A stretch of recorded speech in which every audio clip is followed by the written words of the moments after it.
We're at war. The Triads have a fish factory as a front. Most of their business goes down at the fish market in Chinatown.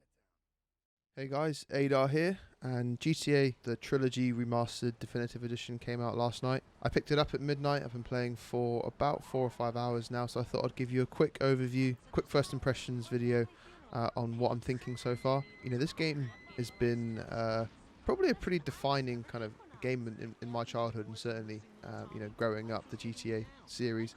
I remember I completed GTA 3, didn't quite finish GTA San Andreas, and completed GTA Vice City. So I've got a lot of nostalgia kind of hiding away in here. Really keen to see, you know, and to play this game again. So super excited for the game to come out. First impressions are, in general, great to see these games being remastered on a new up-to-date platform. They're looking at sort of doing 4K at 60 FPS, which is fantastic. My experience so far is that that hasn't quite been the case, but I'll get into that a little bit later. So kind of wanted to split this video into two parts. The first part being kind of my initial reaction to it, and then some of the things that I think need improving.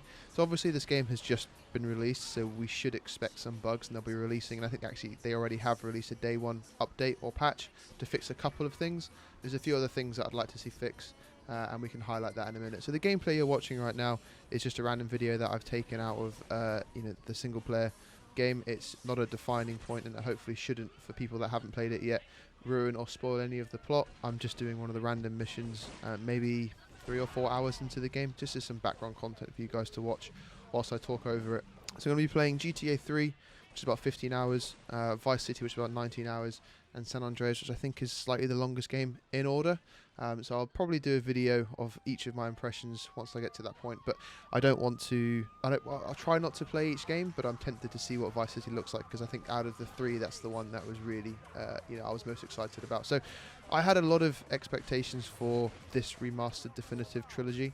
It's Rockstar. You know, Rockstar tend not to make bad games if you look at the history. You know, every single game that they've made has been pretty outstanding. So I have to admit, I was a little bit disappointed when I sort of downloaded this and started playing. It's fun to go back and play a game that has defined my childhood, and a part of me kind of wishes I left it with just the memories rather than go and try to recreate this playing experience. I'm hoping I can do that, and I'm hoping it's a solid game, it's a polished game, so I get to enjoy that, because I've tried to go back and play these games in the past, whether it's been on PC or PlayStation, and the controls were the fundamental things that just I couldn't get past, you know, an hour of playing with those controls, because they were so clunky. So one of the things they did promise with this update was to provide GTA 5 controls, so smooth modern controls to make it feel more like GTA 5.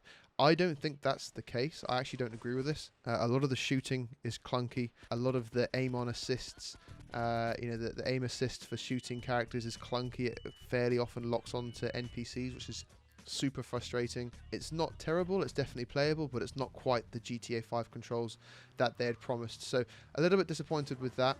They've increased the traffic density for GTA 3 as well, which is quite cool to see. It makes the city feel like it's alive. There's a lot of NPCs around. I have seen a lot of duplicated NPCs, which is not always good to see, but the city does feel alive.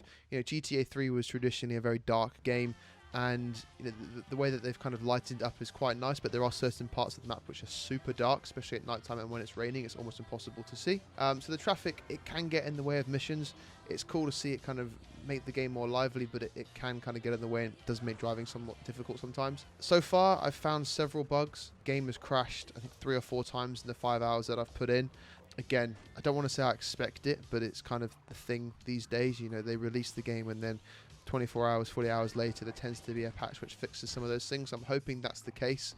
I haven't had a crash since they installed the day one patch. I'm hoping that that's the end of those bugs that I had. The other thing that was super frustrating, I haven't played it yet, but one of the best things about GTA San Andreas was the fact that they had a co-op mode where you'd go to a certain part of the map, you could play together, split screen. Well, actually, it was the same screen, but you'd have to kind of be in the same part of the map.